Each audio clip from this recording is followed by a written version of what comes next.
We're back. Back for segment We are 2. so very back. Back with 80s.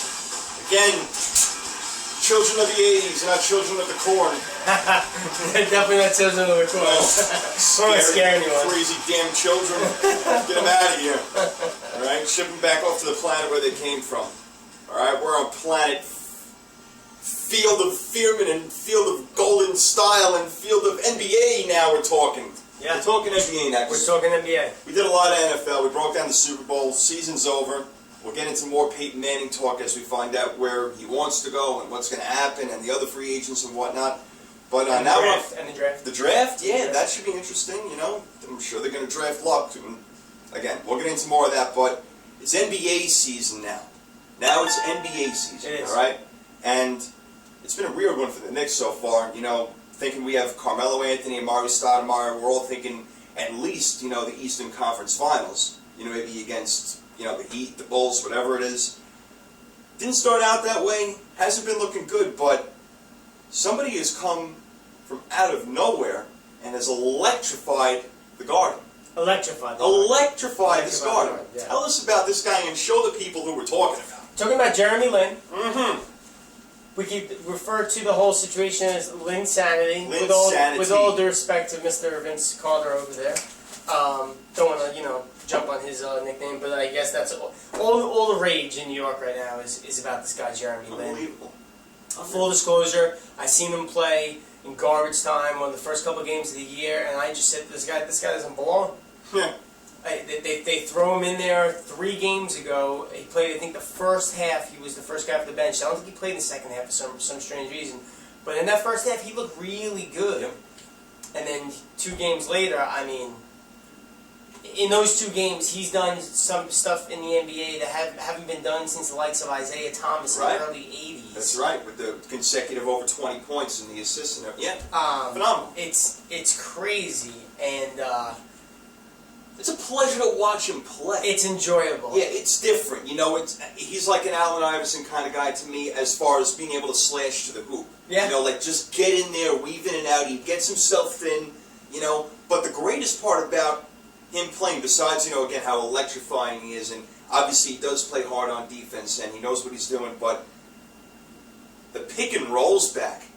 Him and Tyson Chandler are playing actual basketball. Yeah. You know, not taking anything away from how great Carmelo and Amari are, but it's a different game. They're isolation players, and, you know, they hope to, you know, either drive to the hole or get their jump shot, but the way that him and Chandler are playing the 2-man game right now, I mean, this is basketball textbook style, and I can't get enough of it. No, I mean, it's absolutely textbook, and I guess the quandary we're going to run into is this is what the Knicks are supposed to be under D'Antoni because this is what the Suns look like under D'Antoni. Yep. This is his offense. The problem is they were a headless horseman with no point guard.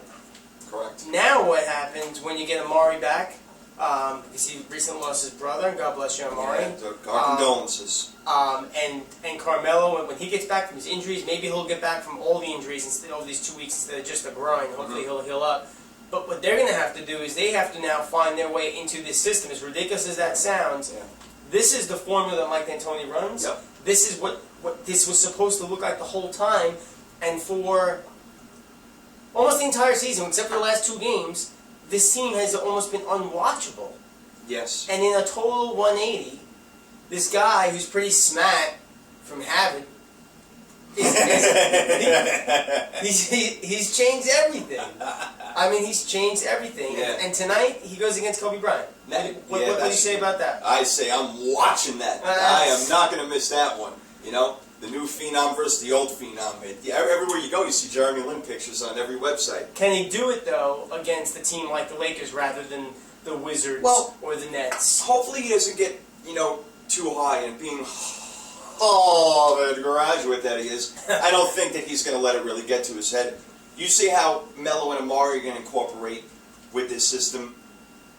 With Lin being now the predominant scorer with them out, slashing, going to the hoop, scoring 25 a game and everything, you got to wonder now, is he going to stop doing those things and defer more, which, of course, you want him to 2 superstars like Stoudemire and Carmelo, but is that going to take away from Lin's game?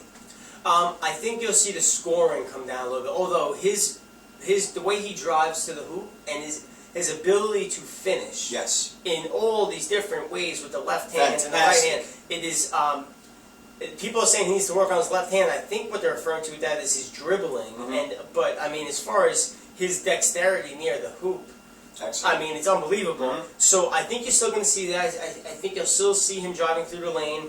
He's forced up a couple of jump shots because he was open. I think now what you'll see when you have Carmelo back in particular is those looks will go to Carmelo. I will say, though, that I think the biggest beneficiary of his being there, aside from Tyson Chandler, is going to be Stoudemire, because it's a lot like what Stoudemire needs in terms of what he had when he had Nash. Right.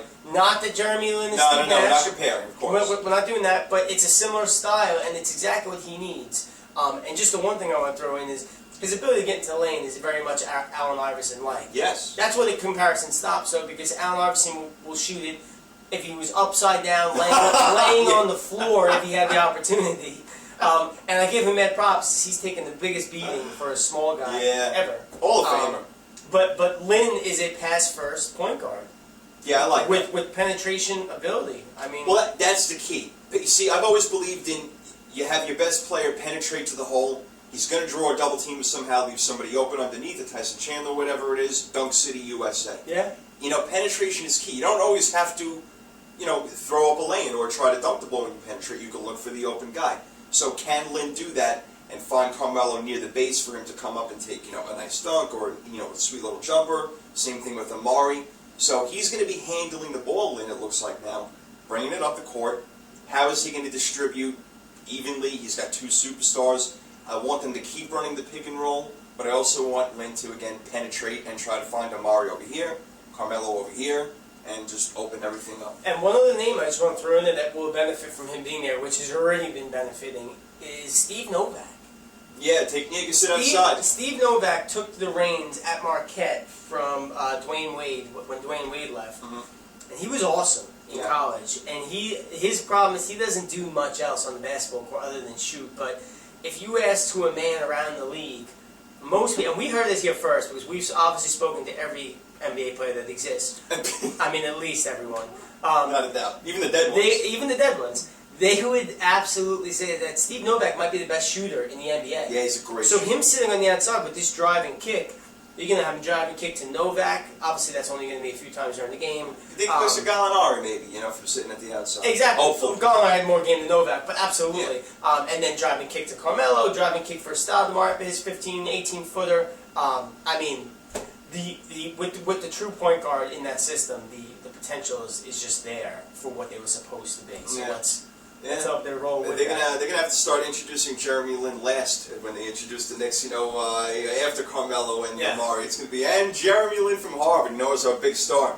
Speaking of introducing, did you see what Will Ferrell did? He introduced the team for Sacramento. Unbelievable. The Chicago Bulls are playing the New Orleans Hornets. All right, okay. Or the New Orleans, Oklahoma, Charlotte Hornets, wherever they are playing ball now. This was great. The Bulls come out. And he introduces them first, and he goes along the lines and says, I wish I could play the audio right now, but the things that he says along the lines of, and now, at forward, number 5, he still lives with his mother, Carlos Boozer, all right? Luol Deng comes out, and he says, from whatever college he goes to, he goes, he has a collection of rare birds and a pet dolphin named Shotzi. Stuff like this. That's exactly what everyone needs to hear. This was hysterical. That's what I'm saying. Bring this sort of stuff out. Absolutely. Bring it out. Mecca Okafor comes out and he says, from UConn at center, number 50, he majored in economics, but he minored in love. Mecca Okafor. I mean, it was phenomenal. Now you got to think this trend is going to start. But coming from Will Ferrell, I mean, what else would you expect? Perfect. I mean, what else would you expect? And his expect? delivery was precise. I just thought that was great, and it's something that more teams should do. And it's something that the Hornets were definitely trying to do. And I think they've only won 4 games this year, so they got to do anything to get these fans in. Right, and it's way better than the LeBron Shaq team photo thing that they were doing for a while. Yeah. Or the bowling pins. Right. And all Well, that stuff. that was garbage. That was in and it was out and it's gone. And Will Ferrell, I am never unhappy to see Will Ferrell. Yeah, so whatever he does, classic. it's gonna put a smile on my face. He's pretty classic. Speaking of LeBron, Larry Bird had some serious comments about LeBron and Kobe. Virtually, he said that he would would love to play with LeBron because he would pass him the ball more, because he's more of a facilitator and would be more fun. But he said that if he wants to win games and win championships, he's taking Kobe. I couldn't agree more. I get it. Well, I get it too, and I totally agree. The one thing I will say though is LeBron's rebut to it was something along the lines of, well, he's got 5 championships and I have none, so of course he'd want to play with Kobe. But a proven winner. That is today, meaning that's the results we're speaking of today. Just like the Peyton and Eli thing, one's only played about half the amount of time in the NFL as the big brother. In this scenario, LeBron has half the time spent in the NBA as Kobe, so the book's not complete. That being said, I totally agree, and it would be an awesome, fun time to play with LeBron, but are you playing to have fun, or are you playing to win? Exactly. LeBron has showed time and time again that he collapses in the fourth quarter. I mean, just take the finals last year. I mean, you always think he's going to take that giant leap and get over the hump, but he doesn't. He's had his spots against Detroit going back to 2007 in the conference finals where he scored like the last 116 points for the Cavaliers. Great game.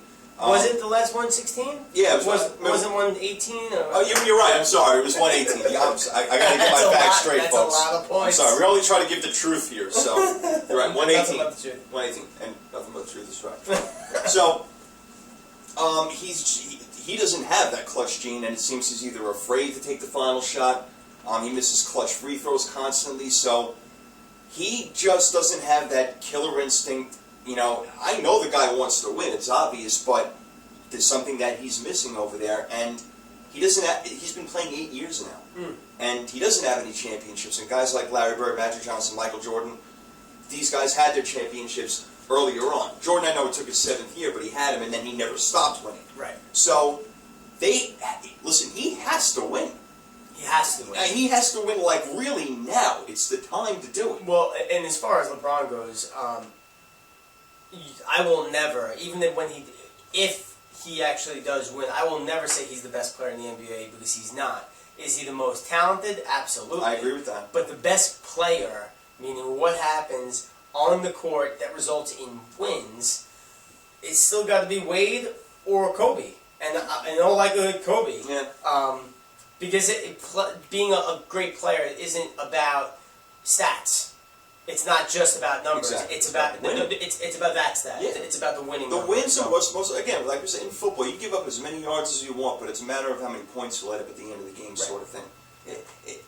Points, wins, losses, that's what determines your record and where you go at the end of the year. And they made a great run, LeBron and Wade last year, and those guys. I picked them to win this year because they have too much talent. It's their 2nd year now, so I do think they're going to win. But I agree with Larry Bird. It's just, I love LeBron because I think he's fun and I think he's good for the league, and he's obviously a phenomenal player, but so far he just hasn't shown it to me.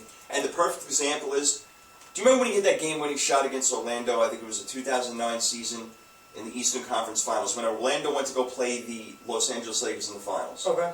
LeBron hits a game-winning shot in the 2nd game of the series on a 3-pointer, if you remember. And he turns around, and the look on his face was, holy Moses, I actually hit that shot. Was that the last time he's hit a game-winning shot? That was the last significant game-winning shot he had, but the point is that he was shocked that he hit it. He couldn't even believe it. The look on his face, when he turned around, he went like that. Like, oh my God, I really got this thing. He just doesn't have it. Right. No, I mean, I get it, and it's a little bit befuddling, because you would think a guy with that, I think his problem too is, like, I don't know if he knows his own abilities best. I mean, he's a man-child who's really unstoppable. He's probably the best driver to the hoop that exists, maybe ever in the NBA. Maybe ever is right. And granted, if there's only a second or two, you got to take the 3 or take an outside shot, but otherwise, he should just be going to the hoop and wanting to get his butt on the free throw line. But that's what he's afraid of. I know. Free throw line in crucial situations. He freezes. There's something about freezing up. Like, he doesn't have ice in his veins. He's got ice in his brain. Yeah. Well, take the game against Chicago last week. He had a chance to ice the game at the line. He missed 2 free throws. Right. I mean, come on. Yeah. So look, I agree with Larry Bird, and listen, when Larry Bird speaks, I listen, because he's a top, at least 10 player of all time. I think he's top 5, but yeah. Yeah, probably even top 5. He's definitely... People don't realize how good that guy was. Yeah. You know, because he's an ugly-looking basketball player. He's not pretty. Let's call it like it is. He's an unathletic-looking Caucasian basketball player. Yeah, I guess you can call it what, he just doesn't look like the role, but that guy can pass, and he can score, and he can do everything. And you also had something that LeBron doesn't have, which you already alluded to, is Larry Bird might have, or have had the, even better than Kobe, the greatest killer instinct that's NBA has ever seen. Okay. Killer instinct. He walked 3-point contests back in, I'm not sure what the year, I think it was early 90s. 3-point contest at the All-Star game. He walks into the locker room and he says, "So which one of you guys are going to finish second?" You know?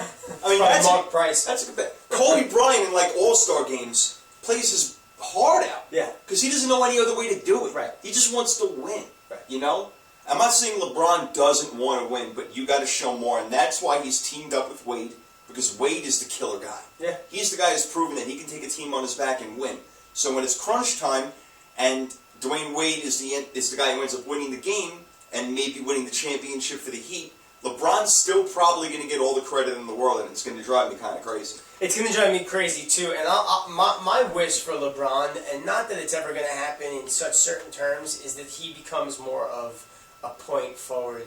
Like, he is and he isn't. He is sporadically, but he should have the ball in his hand and be dishing and kicking, because he can get in the lane anytime he wants. Anytime. And they're going to swarm him, and he can kick it to Wade for the winning shot. Yeah. He can alley-oop it to Bosh, or whatever the case is. But he should have the ball and make the decision as to who gets that shot, which should always, almost without fail, should be Dwayne Wade at the end of the game. This way, he's involved in the play, but he's not the guy taking the shot, and then the result is a loss. I just don't like all the crap that he gets. Yes, the decision that he made was stupid, the way that he went about it. Yeah. But go play wherever you want. You're in it to win it. You're in for money also and everything like that. I just don't like all the criticism you receive from fans, media, on social networks and everything like that. The guy's a human being. Leave him alone. He wants to play ball. He's not perfect. I mean, he's not a god. What can you expect? I just wish that people would kind of back off a little bit and take it for what it is. The guy just wants to win. Everybody makes mistakes, and let it be. Let's see what happens. I agree with that, with one exception. If that is truly the case, he needs to lose the king from his name. Okay, that's until fair. he has a crown to support that's the very, king very status. fair. That's fair. Because he kind of didn't he self-anoint himself? I was just going to say he kind of anointed him. Yeah. You stole the word right from my mouth. Okay. I mean, how do you call yourself a king without a crown? Yeah. A king has a crown inherently. That's what being a king is. Yeah. And he is a crownless king. No titles. And I don't even want to call him a prince, because that just doesn't sound good either. You don't even want to be a You know prince. what, man? Just lose the King James until you become King James. For Yeah. now, just be LeBron. And, LeBron should be good enough. LeBron, he should be good enough. He's just going to, I don't know if it's a gene that you can develop, that clutch gene or that leadership type of thing, but it just seems like he doesn't have it. And it seems like a lot of times he doesn't get it. I don't even like that little coughing incident that him and Wade did last year when Dirk was sick in the finals. Oh, yeah. I just, why are you doing that sort of stuff? And even, and I'm not sure if it was against the Pistons or against, I think it was against the Pistons when I want to say they lost against the Cavs, when he was on the Cavs still. Or maybe it was in the championship when they lost to San Antonio, when he just walked off the court and didn't shake anyone's hand, man. I mean, sometimes people, they just don't get it. Yeah. You can attribute some of that to him being a kid, but you got to grow up. You got to grow up. But I think he even did it again. I think he walked off without shaking people's hand. Boston. But last year, the year before last. And not to swing this all the way around, but that goes to the whole point we're making about Gronkowski. It's like LeBron's not wanting to shake people's hands is the true feeling. It's the true emotion that comes out of that point. Yeah. But it's about being classy and having sportsmanship. Right. But I guarantee you, if LeBron, not that he's going to play football, but if he was in the Super Bowl and he lost the game, you would not see him 2 hours later dancing shirtless in a party. I agree with that. I totally agree with that. He's classless, but he has some sense about him in that regard. Anyway, the point I'm trying to make is he just needs to have a little more class, a little more sportsmanship, and realize that stuff comes back to you. Mm-hmm. And he's kind of hated around the league. He is. I mean, players don't like him. I mean, Yeah. Kendrick Perkins obviously doesn't like him after that little Twitter comment, which I thought was out of bounds on his part. Why? It's not like he really called out Perkins. No, he didn't. He was just involved in the play. He gave Blake props. Yeah. I mean, let's call it what it is. Perkins got Mozgov. He got Tim O'Vey, boy. He got Mozgov. That being said, the whole dunking thing is totally overblown. I mean, people make way too much of dunks. Let's see highlights of people winning games. Yeah, and good. that's what's important. If they have a fabulous dunk in a game they win, great. If they have a fabulous dunk in a game they lose, I don't even care to see it. It doesn't matter. Right. Like Kobe doesn't care about highlight dunks. He just went right. It's amazing. He's leading the league in scoring right now. Kobe. He's got the Lakers, back where they're pretty high up there. Well, they're fifth right now in the standings in the whole Western Conference. They're fifth right now. The Clippers are above them still by a few games. I think you'll see some of these teams, these veteran teams, as this shortened, schedule kind of take shape. I think you'll see some of the Lakers. They haven't even had practice time with a brand new coach. Yeah, I know. So, but I think you'll see as we get into March and April, I think you'll see some of these more veteran teams coming around. Yeah, you're right. Because even now, San Antonio's playing better. They're a veteran team. They've shut up. They've won, I think, something like 8 or 9 out of the last 10. Yeah. Celtics up until last night, had won 9 out of their last 10, and they played a good game. And Lakers beat them in Beantown. That was pretty impressive. It went to overtime, and Gasol was key, and Bynum played well. Kobe didn't have his greatest game, but they still got beside him. Listen to me. Beside him. They got Gasol and beside him, and hyphens, and all of them hyphens, right, guys, and they have there. What he said. Exactly right. I'm going to translate that for you later, all right, in our Aramaic class that we're going to be taking on. But they got the two big guys. They got Gasol and they got Bynum, Kobe Bryant. It's pretty damn good to me. It's pretty good. I just don't know what they have after that, which is where I think they could be a little weaker than in past years. And they have a guy fight. He's playing for world peace. He's clearly trying to transcend basketball and world peace. Yes, he is. That's a very normal connection to make. Yes. I think they'll be all right. I just think they might be lacking a little depth. I don't know who comes out of the West. I don't. Yeah, like I said, I like Oklahoma City. To me, they're the best team. They're youthful. They can last this whole season as far as their back-to-back games and 3 in a row and everything. I think that they're going to stand the test. And like I said, I think the Heat will end up playing them. Yeah. In the finals. And that would be interesting to see because not that he's there quite yet. He's definitely the best scorer out there, Kevin Durant, but he's underrated defensively. He might be the best player out there at this point. He is. In my mind, going back to what I was saying before, being a basketball player and having the most talent, I think he's. Forgive me for saying this. I think he's better than LeBron. I think Kevin Durant is a better basketball player than LeBron. He doesn't have more talent. Okay. Doesn't have more talent. I think he's just a better player. He's got the clutch gene. I'm not going to really argue with you. I'm not, because I appreciate that. I like to argue with you. I'd rather argue with you. It's more fun that way. But he might be. They got the best record in the league right now. He's the best player on the team.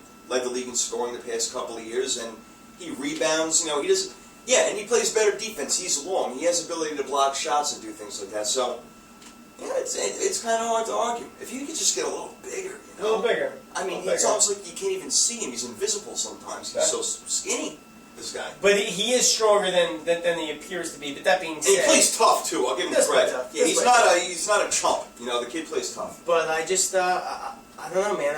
If we're in gym class and we're picking between Kevin Durant and LeBron James. I want Kevin Durant. He's like this silent, classy.